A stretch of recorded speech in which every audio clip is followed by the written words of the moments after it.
Welcome to we classes guys. दोस्तों आज के क्लास में देखने वाले हैं जनरल साइंस के इंपॉर्टेंट क्वेश्चंस जो एक्साइज कांस्टेबल में पूछे जाएंगे। दोस्तों अगर आप सीजीएल की भी तैयारी करते हो तो ये सेशन आपके लिए यूजफुल रहने वाला है बिकॉज ऑफ दोस्तों आपके भी एग्जाम्स में साइंस के क्वेश्चंस आते हैं। दोस्तों ये टॉप 20 क्वेश्चंस होंगे जो most expected plus previous questions होंगे और दोस्तों एग्जाम बेस्ड क्वेश्चंस को हमने तैयार किया हुआ है। तो ये पार्ट 9 है, इससे पहले आपने नहीं देखा हुआ दोस्तों देख लेना, ठीक है। दोस्तों ये जेएसएससी एक्साइज 2022 एंड सीजीएल में पूछे जाने वाले जनरल साइंस के क्वेश्चंस हैं। तो ये दोस्तों प्रीवियस प्लस एक्सपेक्टेड क्वेश्चंस भी हैं, ठीक है। तो झारखंड एक्साइज कांस्टेबल 2022 के लिए दोस्तों हम लोग क्या स्टडी कर रहे हैं तो आपको पता होना चाहिए दोस्तों कि जनरल नॉलेज करते हैं। हमारे सेशन में जो सीरीज चलाया जाता है दोस्तों आपके लिए वो जनरल नॉलेज चला जाता है। जनरल साइंस के भी सीरीज चलते हैं, झारखंड जी के भी क्लासेस चलते हैं दोस्तों, करंट अफेयर्स के क्वेश्चंस भी चलते हैं दोस्तों, ठीक है। अब स्टार्टिंग सुन होने वाला है दोस्तों कि पेपर 1 का आज मैं अपलोड करने वाला हूं। तो पेपर 1 जो है दोस्तों आज अपलोड करने वाला हूं, तो आप मेरे साथ कंटिन्यू बनाए रखेंगे, ठीक है। पेपर 2 दोस्तों कल से स्टार्ट होगा। मैं बात करता हूं दोस्तों कि आप जो है फिजिकल पे अभी ज़्यादा फोकस करने की जरूरत है तो आपको, ठीक है। तो फिजिकल पे 2 घंटे 1 घंटे आपको देना होगा। उसके बाद दोस्तों जितनी भी स्टडी हो सके वो आपको करना है, ठीक है। तो हम लोग दोस्तों पेपर 1 का तैयारी करने वाले हैं और दोस्तों पेपर 2 का जो है दोस्तों कल से स्टार्ट होने वाला, ठीक है। तो आप मेरे साथ कंटिन्यू बनाए रखने के लिए सब्सक्राइब कर सकते हैं। आप दोस्तों नए हैं इस चैनल पे तो सब्सक्राइब करेंगे दोस्तों बिकॉज ऑफ जितने भी जैसे कि एग्जाम्स होते हैं दोस्तों सारे सिलेबस को यहाँ कवर की जाती है टॉपिक वाइज, ठीक है। तो सारे नोटिफिकेशंस के माध्यम से आप तक पहुंचेगी और फायदा आपको मिलेगा, ठीक है। तो हम लोग दोस्तों है जो स्टार्ट करते हैं स्टार्टिंग से, ठीक है, और बात करते हैं कि सारे के सारे क्वेश्चंस आपके एग्जाम्स में जरूर पूछे जाएंगे, ठीक है। और इससे पहले हमने साइंस को कवर कर लिया है दोस्तों। मैं आपको बताना चाहता हूँ कि बहुत सारे स्टूडेंट्स का ये मन में रहता है दोस्तों कि क्या मैं इस कंटेंट से क्या मैं क्वालिफाई कर पाऊंगा। दोस्तों आपको ये पहले तो ये पता होना चाहिए दोस्तों कि आपको पढ़ना क्या है, ठीक है। तो जो भी पढ़ना है दोस्तों आपके exam of point of view से मैं सारे क्वेश्चंस को तैयार कर रहा हूँ। अगर आपको घर पे भी स्टडी करनी है दोस्तों आप बुक्स ले सकते हो, ठीक है। तो बुक्स वगैरह आप पढ़ सकते हो, ठीक है। यहाँ पे जितने भी क्वेश्चंस है दोस्तों अब्स्ट्रैक्ट रहते हैं, ठीक है। तो अब्स्ट्रैक्ट क्वेश्चंस रहते हैं, दैट मीन्स दोस्तों जितने भी क्वेश्चंस एक्सपेक्टेड होते हैं, जो भी क्वेश्चंस आने वाले होते हैं वो क्वेश्चंस मैं यहाँ करवाता हूँ, ठीक है। तो ठीक है, चलिए बने रहिए लास्ट तक, शुरू से अंत तक, ठीक है। बात करते हैं दोस्तों फर्स्ट क्वेश्चन की, स्टार्ट करते हैं, ठीक है। देखिए आलू टमाटर तथा बैंगन किस प्रजाति में आती है आपको ये बताना है। देखिए मैं बताना चाहता हूं कि आलू टमाटर बैंगन तीनों प्रजाति सोलोनेसी कुल के सदस्य हैं जो सोलेनम की प्रजातियां हैं, ठीक है। तो आप ये ऑप्शंस देख सकते हो, A options will be right answer question. दोस्तों हम लोग जो है वो क्लास को विथ जो है दोस्तों एक्सप्लेनेशंस करते हैं, एक्सप्लेनेशंस के साथ हम लोग क्लास को देखते हैं, व्याख्या के साथ देखते हैं, एक क्वेश्चन से और भी अधिक क्वेश्चन करने की कोशिश करते हैं, ठीक है। तो चलिए हम लोग बात करते हैं दोस्तों नेक्स्ट क्वेश्चन की, ठीक है। सेकेंड क्वेश्चन की बात करते हैं तो बीसीजी का टीका नवजात शिशु को कब दिया जाता है। तो ये आपको पता होना चाहिए दोस्तों कि जो है 48 घंटे के अंदर दी जाती है, ठीक है। बीसीजी का टीका तपेदिक के जीवाणु के खिलाफ कार्य करती है जो नवजात बच्चे को 48 घंटे के अंदर दिया जाता है, आपको ये पता होना चाहिए, ठीक है। ये क्वेश्चंस दोस्तों पूछे गए हैं, ठीक है। ये क्वेश्चंस पूछे गए हैं, रिपीटेड क्वेश्चंस हैं तो एक्सपेक्टेड क्वेश्चंस भी रहने वाले हैं, ठीक है। ये टॉप मोस्ट क्वेश्चंस है दोस्तों। हम लोग जो करते हैं जो क्वेश्चंस है दोस्तों जनरल साइंस के वो 20 क्वेश्चंस ही देखते हैं। तो 20 क्वेश्चंस ही देखने का मतलब ये दोस्तों कि सारे के सारे क्वेश्चन जो है 20 क्वेश्चंस आपके एग्जाम बेस्ड पे क्वेश्चंस तैयार किया हुआ है, ठीक है। तो आप यहाँ फुल प्रैक्टिस करो अपने साथ, ठीक है, ताकि आपके एग्जाम्स में कोई भी दिक्कत नहीं होने वाली है, ठीक है। चलिए बात करते हैं दोस्तों नेक्स्ट क्वेश्चन की। तो eight which stage the study of chromosome is best done. गुणसूत्र का अध्ययन किस अवस्था में सबसे अच्छे से किया जाता है। दोस्तों आपको बता दूं कि कोशिका विभाजन की विभिन्न अवस्थाओं में से एक मेटाफेज, आप यहाँ देख सकते हो, एक दोस्तों मेटाफेज में गुणसूत्र का अध्ययन किया जाता है, आपको याद रखना है, ठीक है। तो C option will be right answer question metaphase. चलिए बात करते हैं नेक्स्ट क्वेश्चन की, फोर्थ क्वेश्चन देख लेते हैं। देखिए रूटलेस प्लांट के बारे में बताना है, ठीक है। जड़ विहीन पादप क्या होते हैं दोस्तों, तो ये आपको पता होना चाहिए, सी ऑप्शंस अदरक होते हैं। ये भी क्वेश्चंस रिपीटेड है, ऐसे ऐसे क्वेश्चंस पूछ जाते हैं दोस्तों, ठीक है। आप अगर पुराने स्टूडेंट हो तो आपको पता होगा दोस्तों कि क्वेश्चंस का लेवल और पैटर्न्स कैसे रहते हैं, ठीक है। तो क्वेश्चंस जो है दोस्तों ऐसे ही पूछने वाले हैं आपके एग्जाम्स में, डोंट वरी अबाउट इट, ठीक है। तो बस आपको इतनी सी बात ध्यान में रखनी है। बात करते हैं नेक्स्ट क्वेश्चन की। तो the largest cell in the human body is, तो मानव शरीर में सबसे बड़ी कोशिका कौन सी है दोस्तों। तो आपको ये पता होना चाहिए तंत्रिका कोशिका, ठीक है, नर्व सेल। इससे कुछ और जानते हैं। देखिए मानव शरीर में सबसे बड़ी कोशिका तंत्रिका कोशिका है, तंत्रिका कोशिका तंत्रिका तंत्र है, ठीक है। तो बस इतनी सी बात ध्यान रखनी है, इससे ज़्यादा कुछ और नहीं है। 6 क्वेश्चन की बात करते हैं दोस्तों। तो इनमें से किस विटामिन की कमी से बच्चों के हाथ पैरों की हड्डियां मुड़ जाती है, ठीक है। तो ये इसलिए होते हैं दोस्तों कि विटामिन डी की कमी से बच्चों के हाथ पैरों की हड्डियां मुड़ जाती है। तो डी ऑप्शंस देख सकते हो, ठीक है। ये भी क्वेश्चंस पूछे गए हैं।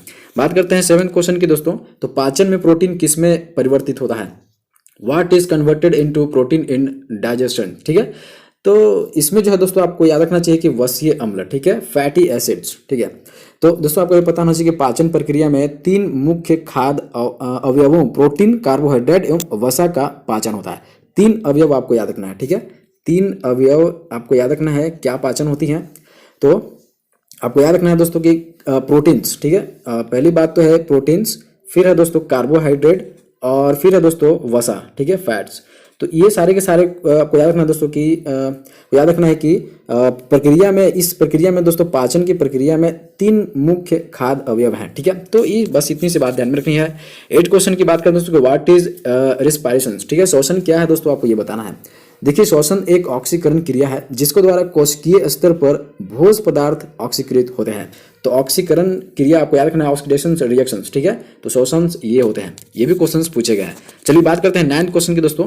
तो मनुष्य के लाल रक्त कोशिका के जीवन चक्र अवधि क्या है दोस्तों, ठीक है। तो ये आपको याद रखना चाहिए कि मानव के लाल रक्त कोशिका का औसत जीवन चक्र 120 दिनों का होता है, ठीक है। तो 120 दिन याद रखना है, तो आपको 120 डेज, ठीक है, आपको याद रखना है, ठीक है। चलिए बात करते हैं नेक्स्ट क्वेश्चन की दोस्तों। अगर कोई भी क्वेश्चंस आपको फिर से रिपीटेड क्वेश्चंस आपको दिख रहे हैं, पिछले जितने भी सीरीज हमने कवर किया है, अगर उनमें से अगर कोई भी क्वेश्चंस यहाँ रिपीटेड मिलते हैं दोस्तों, तो इसका मतलब ये है दोस्तों कि ये जो वो क्वेश्चंस है दोस्तों, वो इंपॉर्टेंट रहने वाले हैं, ठीक है। तो आप अच्छे से सेशंस को ऑब्जर्व करो दोस्तों, ठीक है, केयरफुली आप सेशंस को देखो शुरू से अंत तक, ठीक है, बने रहिए आप मेरे साथ। अब बात करते हैं 10th क्वेश्चन की दोस्तों। The functional unit of the tree is, तो वृक्क की कार्यात्मक इकाई क्या है, आपको ये बताना है।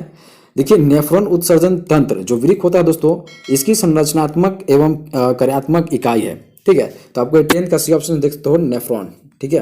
तो नेफ्रॉन आप क्या देखना है कि वृक्क की कार्यात्मक इकाई है, ठीक है। चलिए बात करते हैं 11th क्वेश्चन की। तो which of the following causes more irritations, ठीक है, निम्नलिखित में से अधिक जलन किससे पैदा होती है।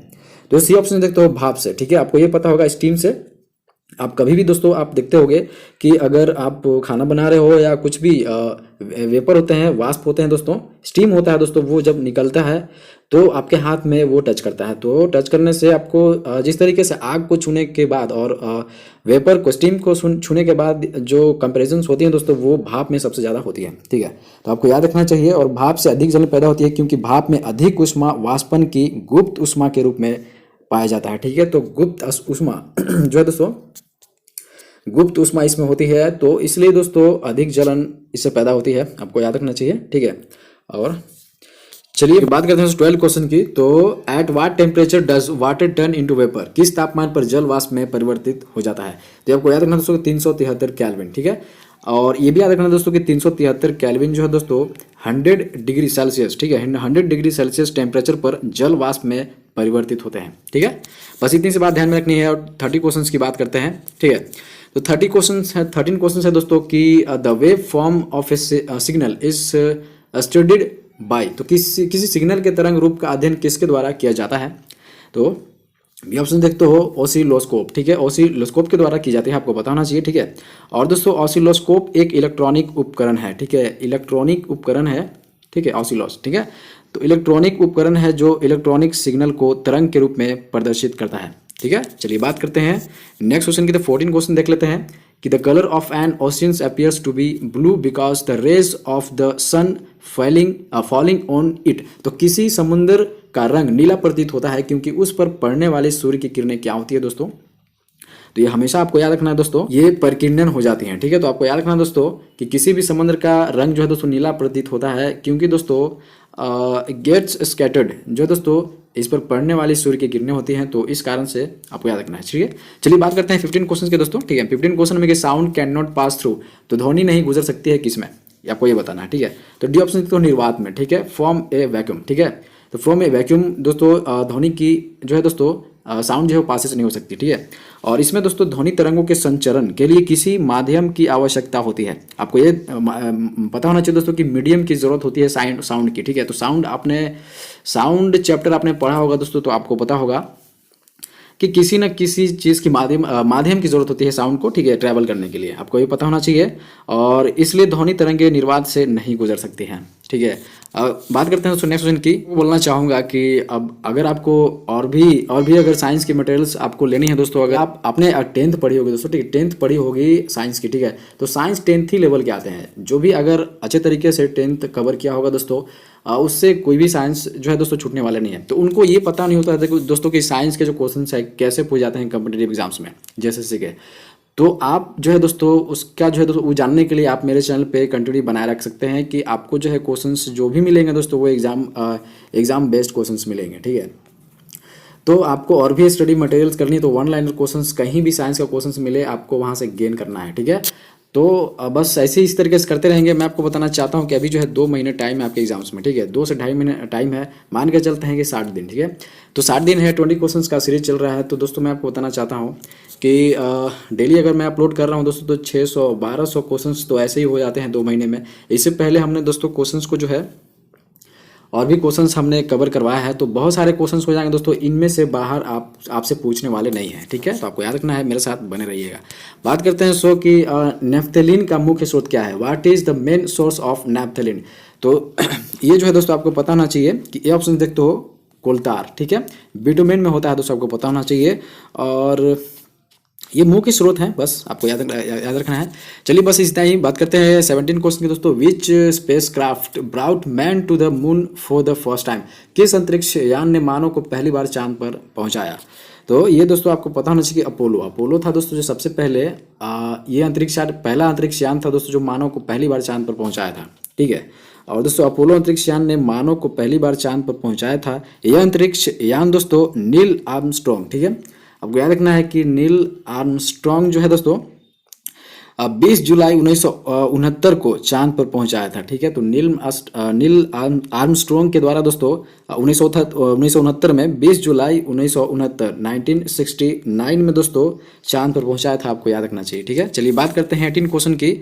तो the mass number is the sum of, तो द्रव्यमान संख्या किसके योग के बराबर होता है दोस्तों, आपको ये बताना है। दोस्तों प्रोटॉन और न्यूट्रॉन के, ठीक है। तो प्रोटॉन्स एंड न्यूट्रॉन्स के होते हैं दोस्तों द्रव्यमान संख्या, ठीक है। तो मास नंबर आपको याद रखना है प्रोटॉन्स एंड न्यूट्रॉन्स इसके बराबर होते हैं। और अगर इसे वो जानते हैं तो परमाणु के नाभिक में प्रोटॉन तथा न्यूट्रॉन की संख्या के योग को द्रव्यमान संख्या कहते हैं। द्रव्यमान संख्या किसको बोलते हैं दोस्तों, आपको याद रखना चाहिए कि परमाणु के नाभिक में, ठीक है, परमाणु के नाभिक में प्रोटॉन तथा न्यूट्रॉन की संख्या के योग के द्रव्यमान संख्या योग को द्रव्यमान संख्या कहते हैं, ठीक है। तो आपको बस इतनी सी बात ध्यान में रखनी है। और बात करते हैं 19 क्वेश्चन की। This is the second last question of the session. Which of the following is not a transitions metal. निम्नलिखित में से कौन एक संक्रमण धातु नहीं है, ठीक है। तो ये ऑप्शन देखते हो, डी ऑप्शन देखते हो रेडियम। रेडियम नहीं है दोस्तों, रेडियम एक संक्रमण धातु नहीं है, ठीक है। तो बस इतनी सी बात ध्यान में रखनी है।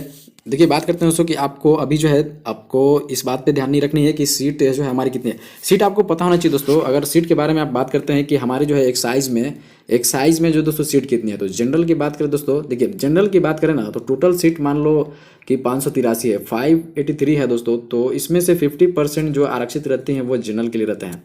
और जो 50% जो सीटें रहती है दोस्तों उसमें से OBC, SC और ST में डिवाइड होती हैं, ठीक है। तो इस तरीके से आपको पता होना चाहिए। और कट ऑफ की बात करें दोस्तों, कट ऑफ जो है वो कट ऑफ अभी डिसाइड नहीं की जाती है। अभी सारे लोग आपको एक्सपेक्टेशंस कट ऑफ देंगे, ठीक है, अनुमानतः तरीके से आपको कट ऑफ देने की कोशिश करेंगे। तो कट ऑफ दोस्तों फाइनली जो है दोस्तों एग्जाम्स जब क्लियर हो जाते हैं, एग्जाम्स हो जाते हैं उसके बाद कट ऑफ तैयार की जाती है। और कट ऑफ एग्जाम्स के बाद ही तैयार होती है, लेकिन उससे पहले दोस्तों कट ऑफ जो है वो जारी कर दी जाती है। तो डोंट वरी अबाउट दोस्तों, आप अपनी तैयारी में लगे रहिए, है ना। फिजिकल अभी आपको फोकस करना है, फिजिकल पे फोकस करना है।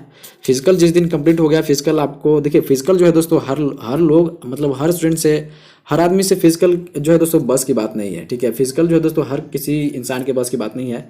तो फिजिकल आप डेली जो है दोस्तों एक भी दिन आप गैप मत करना, फिजिकल आप डेली कंटिन्यूटी प्रैक्टिस करते रहें फिजिकल के लिए। तो फिजिकल निकाल लो दोस्तों। फिजिकल के बाद जो है दोस्तों आप शांति माइंड से आप क्या करोगे दोस्तों की तैयारी में लग जाओगे। 4 से 6 घंटा जितनी भी आप दे सको दोस्तों फिजिकल के बाद आप अपनी स्टडी में दे सकते हो, ठीक है। तो बात करते हैं नेक्स्ट क्वेश्चन की। तो this is the last question of the session. देखिए माणिक्य, रूबी और नीलम किसके ऑक्साइड है दोस्तों।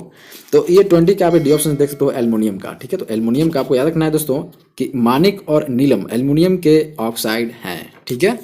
तो बस इतना ही क्वेश्चंस आज का सेशन एंड होता है दोस्तों। आप आई होप कि आपने सेशन को एंजॉय किया होगा, सेशन से बहुत कुछ गेन करने की कोशिश करी होगी दोस्तों। तो मैं आपको बोलना चाहूँगा कि अभी जो भी मेरे चैनल पर नए हैं वो सब्सक्राइब जरूर करेंगे, बिकॉज अब दोस्तों जो भी जेएसएससी से रिलेटेड है, जेएसएससी रिलेटेड जो भी सिलेबस होते हैं दोस्तों टॉपिक वाइज कवर की जाती है और यहाँ पे फुल प्रैक्टिस की जाती है आपके एग्जाम से रिलेटेड, ठीक है। तो आप कहीं मत जाइए, आप जो है दोस्तों मेरे साथ कंटिन्यू बनाए रखें और सब्सक्राइब जरूर करें। तो आप नेक्स्ट वीडियो में मिलते हैं दोस्तों। चलिए ठीक है, तो धन्यवाद।